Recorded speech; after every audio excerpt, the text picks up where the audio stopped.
Welcome everyone to another episode of the 20 Minute Moat podcast. I've got a very special guest with me today. I've got Dinesh Pai from Zerodha. The brand needs no introduction.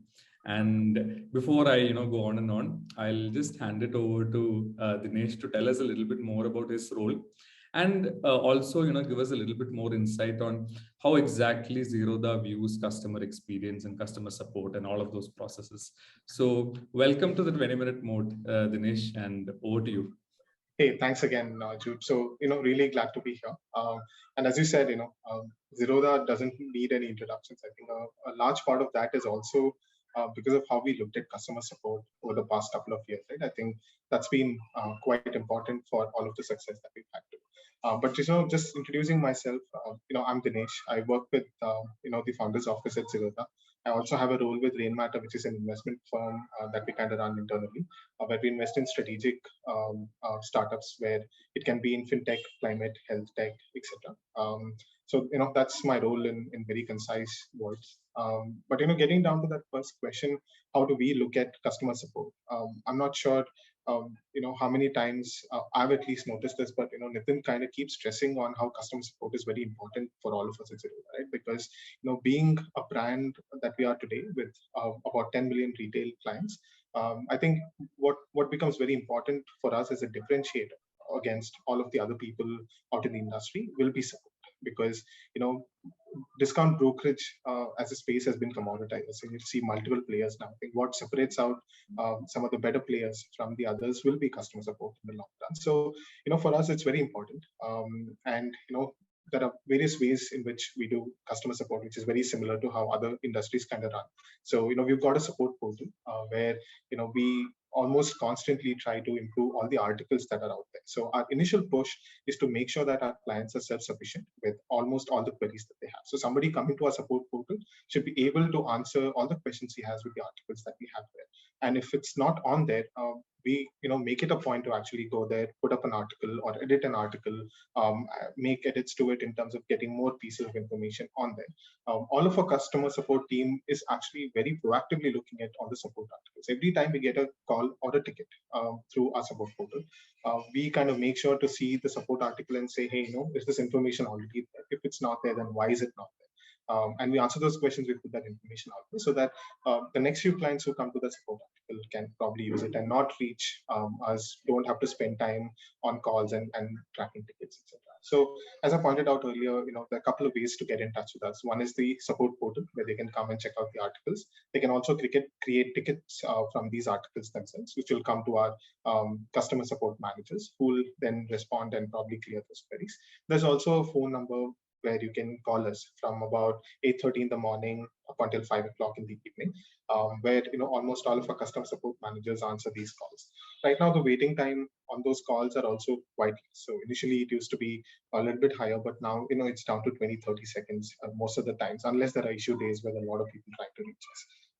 But as I said, customer support is very important for us, and the example that I would like to give you as to why is because we spent a lot of time over the past year just enhancing the customer support portal, right? As in all of us, Nitin, starting from Nitin to our CTO to everybody in the company has been involved in reframing the customer support portal every now and then, so that the customers don't have to reach out to us, so that we can make them self-sufficient. I think that's also one of the agenda for us as a brokerage firm, right? That all of our apps are also very minimalistic, very simple, so that customers can figure out a lot of things by themselves. And we envisage support also in the same. So it's a constant work, right? It's never a success altogether.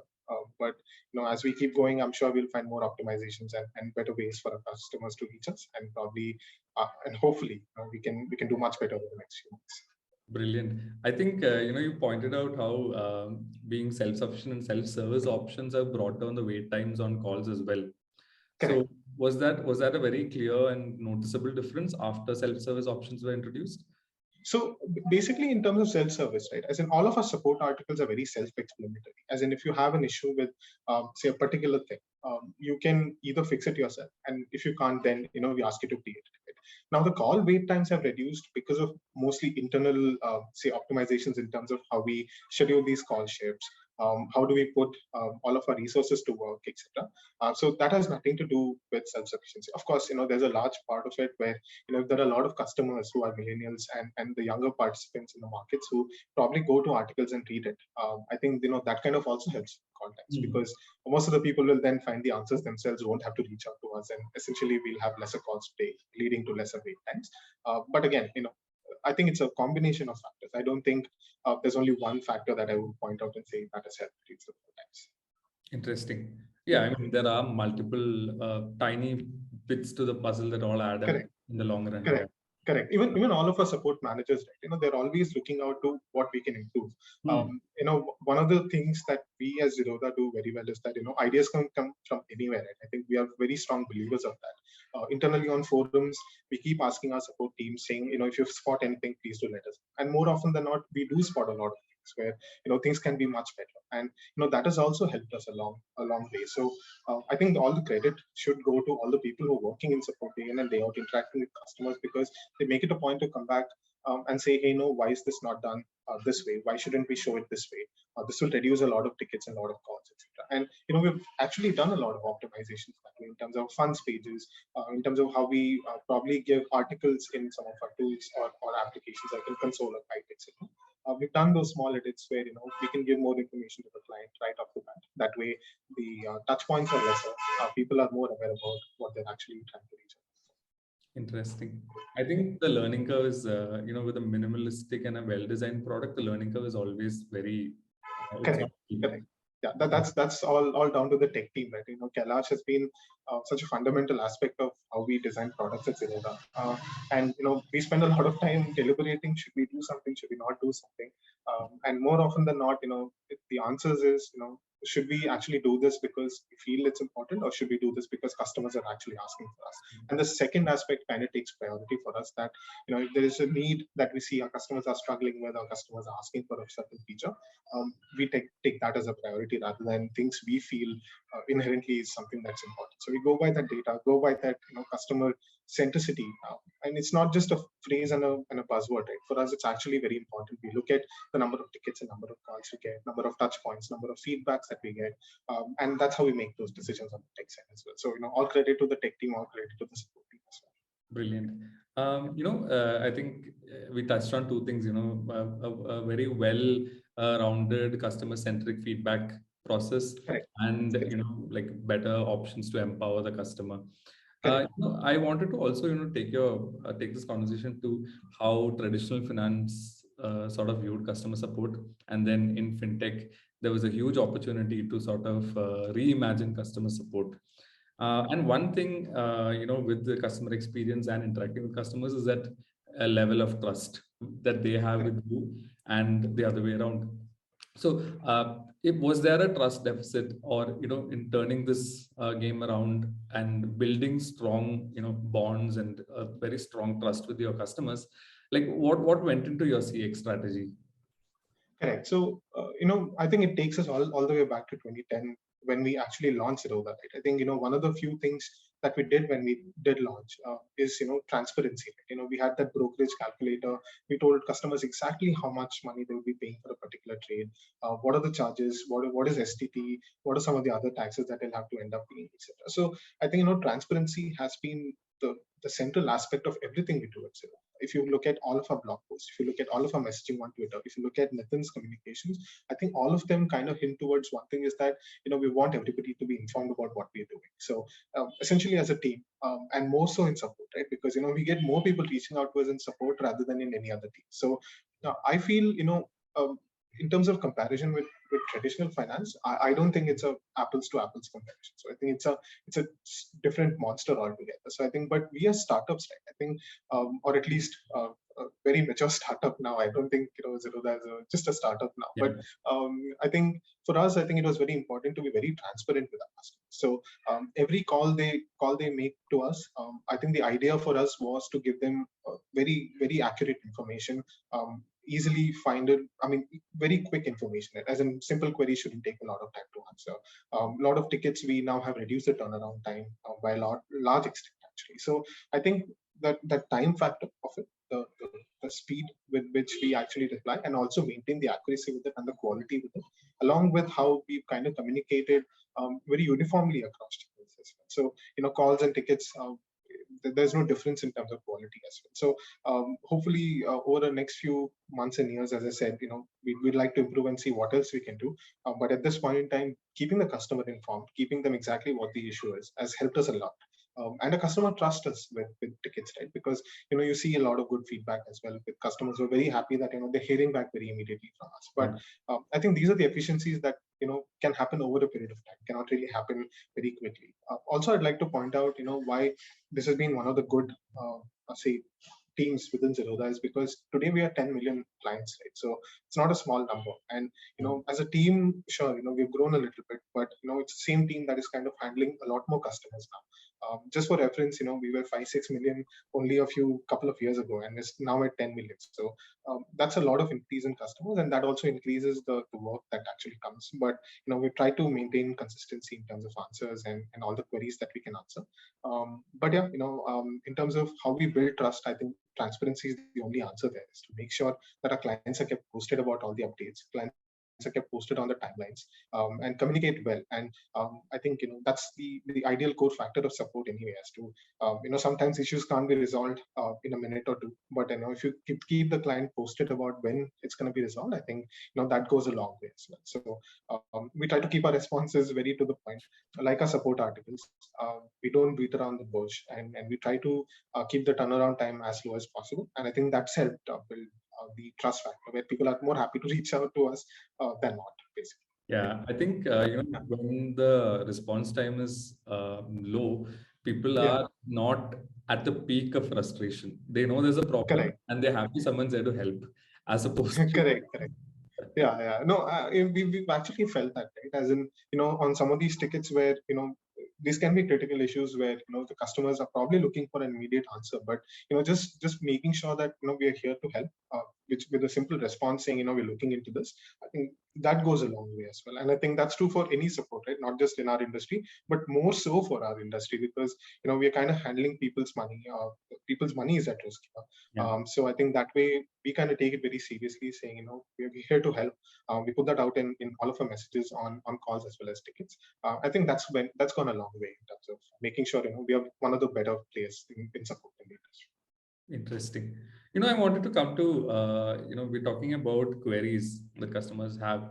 And I'm sure out of the 10 million clients that you have, a significant portion of them are digital natives, Gen Zs, and millennials as well. So has there been a change in the way they reach out? Do they prefer social media?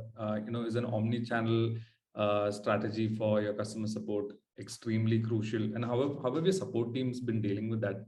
Because now if you're reaching out to people on multiple platforms, that's a little bit more complex than a one-on-one channel.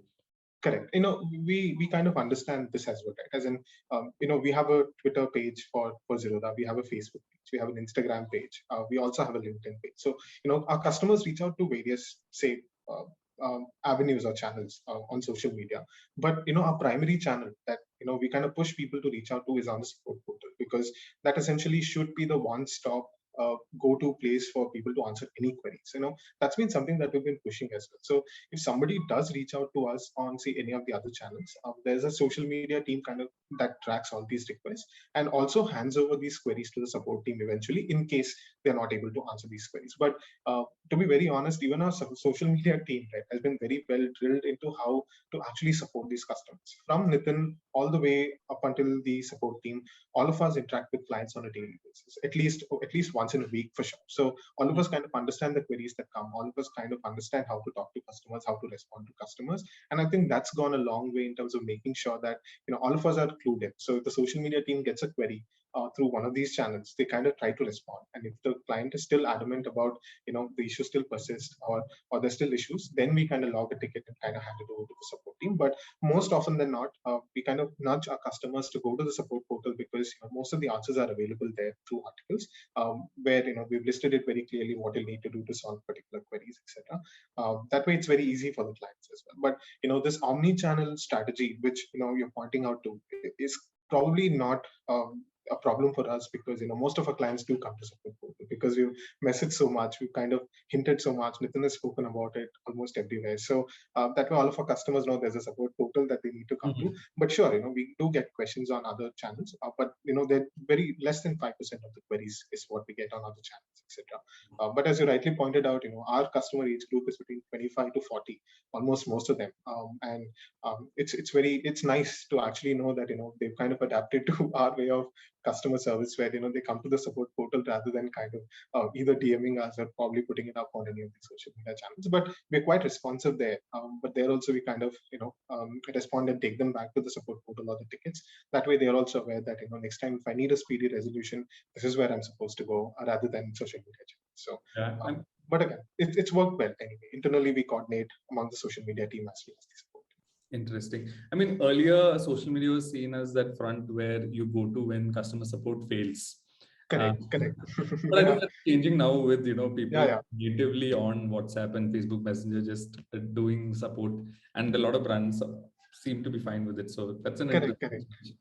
Correct. No, I mean, also with us, right? I think when customers are frustrated with say any smaller parts of whatever they're doing, and if they're on a certain portal, I think it's just human nature to actually reach out to the company on that particular portal. Yeah. If you're browsing LinkedIn, you're angry about something, you want to reach out to Zerodha on LinkedIn as well. So, but these are a small portion of the tickets and queries that we get, but most of the work happens on the support portal, and that's what we also kind of push people to do, because it's like a wiki that we want to keep building. More and more customers come to a support portal, the more we learn about what they need, the more we learn about what are the questions that they're actually facing, and if there's something that's not on the support portal, it'll help us put it on the support portal so that the next 100, 200, 300 customers don't really have to reach out to us and don't really have to face that issue. So I think the idea is to make sure the support portal grows for the customer themselves, and I think that's been the idea so far. Hopefully that works in the next few months as well. Interesting. I mean, that clearly shows that the support portal is working well, and your teams are using it well, and customers are sort of happy with it, so they have faith in it. So that's good.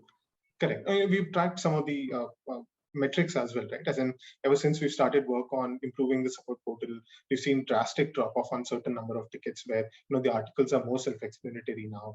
There are more detailed answers, more to the point answers as well, where customers can find the answers in the first 15 seconds. And again, this is also down to Kailash and Nitin.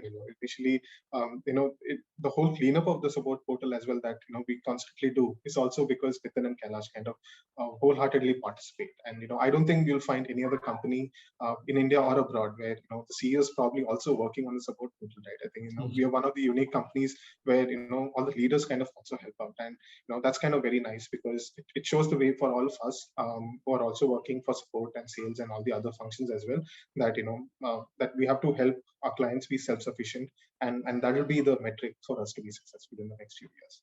Interesting. Just going back to the role of automation and chatbots and customers interacting with these services. Are they fine with it, or do they still try to get to the end of the line and have a human agent attend to them? Say, for example, if the support portal doesn't satisfy them, or the FAQ section or the article, is that still there, or is it changing?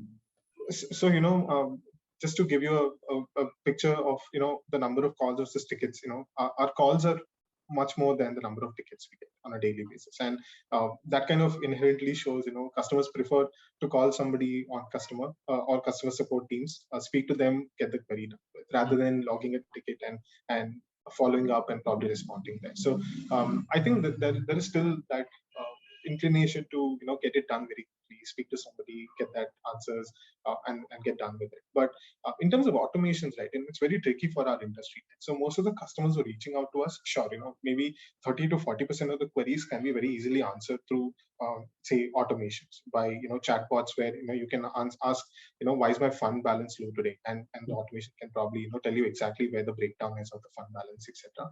But there are certain cases where there are trades that have probably gone wrong. There are other issues that probably crop up on a daily basis, or say weekly, monthly, etc., where I think people will have to reach out to us, where the automation can't really answer these questions, right, unless we feed it to that, unless we recognize it early. But I think the most queries that we get, and again, it's a challenge as well as an understanding and a learning curve for us, is that we have to probably explain these things using either tickets or using either our support managers will probably be on calls, etc. Automation is possible to a certain extent, but again, chatbots can go only until so far, right? Even banking has been one of the sectors where chatbots have been extensively used. That's because there's only so much a bank will do for you, right? As in manage your accounts, show your transaction history, what's happened on a daily basis in terms of credit, debit, etc. So it becomes very easy. But for us, with the complexity of all the things that we kind of offer in terms of derivatives, in terms of equity, intraday trades, etc., and all the things that's involved in terms of charts, the kind of order types that people can actually log, etc., there are a lot of questions that might not be answerable through automations. That being said, we are actually working on a lot of things or optimizations which can take off the 30-40% of queries which can be automated, right? So we're working on that as well. But we don't see the whole customer support function moving to automations completely. I think that's across the industry, across space, across say countries where you can't really move everything to automation. It's really not possible, where there are always complex queries that the customers will be asking. So that's one thing that that comes to mind when you ask me that question. But yeah, people have been asking for this. People have been sending comments and queries around it. But it takes time to set up these tools and make sure that it's all working well, because even these common queries, if you probably give wrong answers to the automations, I think it leads to more work, right? Because more people And are I coming. think that's the nightmare for the support agent who will eventually get that customer. Correct. Eventually, because essentially we've said something wrong, and then it's down now to the customer agent to actually fix that, as well as make sure he gives the right answer. So puts them in a tight spot. So I think we need to be very careful with these tools as well. So we're trying to work on it, and hopefully we'll have some updates within the next year. But yeah, we're constantly on it to see what can be optimized, what can be made better. Brilliant. We're sort of out of time. Right. This has been a very interesting conversation. One last question, and where do you think customer support is heading? Like, what do you think is going to happen in the next, say, 1 or 2 years? That's a very interesting question, and I'm really bad at predictions, so I'll probably give that disclaimer before I probably answer this question. But I still see that that human touch for customer support will always stay. I know people have been talking about automations and moving away from human to human interaction, but I think for a lot of industry where trust is very paramount, say for banking, say for our industry, where people are worried about what's happening with their money, I think it's very important to have that personal connect with the client. Even though he doesn't speak to the same customer support agent twice, I think speaking to somebody kind of makes him feel that he's heard, that is actually there's somebody who's actually taking care of it rather than machines taking care of it. So I would say, a hybrid model will obviously come into the play. I think that a lot of industries, a lot of customer support teams are using automations already. Some of these learning models, which kind of understand what are the responses, understand what the responses should be given to clients, what are some of the queries, etc. Early identification of issues and stuff like that. So I think those will obviously augment the people operations. But I think if I were to stand today and predict something that's going to happen over the next 2 years, I feel there'll be more and more tools that customer support teams can use over a period of time. There'll be more efficiency that'll be brought into the industry as well as the space, and it'll become easier for customer support managers to actually interact with clients. Right? I think that'll also become better. Maybe there'll be more tools that can actually do face-to-face interactions a little better. Now most of the things are digital, so hopefully there'll be ways that can also be improved. But again, you never know. I think this industry of customer support is always in a change of flux. So you never know what comes tomorrow. But if I were to say today, as I said, just augmenting people operations with more and more tools, which is selectively chosen to just improve small bits and pieces rather than reinventing the wheel, will go a long way in making sure that the brand value of the company is also kind of intact. Brilliant. I think you got it spot on where you mentioned it's a hybrid model that's gonna. And with almost all these tools, I don't think it's ever meant to replace a support agent, but rather to empower them. Correct. And I think that's what most people get it wrong, right? As in, I think people think about it as a silver bullet. I think, chatbot is not a silver bullet. Somebody needs to feed answers at the back end, train the model, and then make sure it's accurate. Even then, there are a lot of issues, right? And that can go wrong, a lot of things that can go wrong. But I think people-to-people interaction will stay. I think that is something that will never go away from financial services. I think it's very important as well. for us as a company as well as an industry to have that. I think that will stay. But I think you never know if there are some wonderful tools can take away people-to-people interaction. Then we'll have to test it. Yeah, that's true. I think a badly implemented chatbot does more damage, so it's important to do it the right way. Correct. Yeah, no, I agree with that. But thank you so much, Dinesh. It's been wonderful having you on the 20-minute moat. It's been a fabulous conversation. So thank you. Hey, no, thanks, Jude, for reaching out, and I'm glad to put this out there for all of our customers listening as well, so that they can understand all the effort that's going behind all the things that we're doing for them, and we should definitely do this again sometime in a few months and see what's changed at Zerodha. So yes, that's something that I would look forward to. So perfect. perfect. Thank you. Hey, thanks again. Cheers.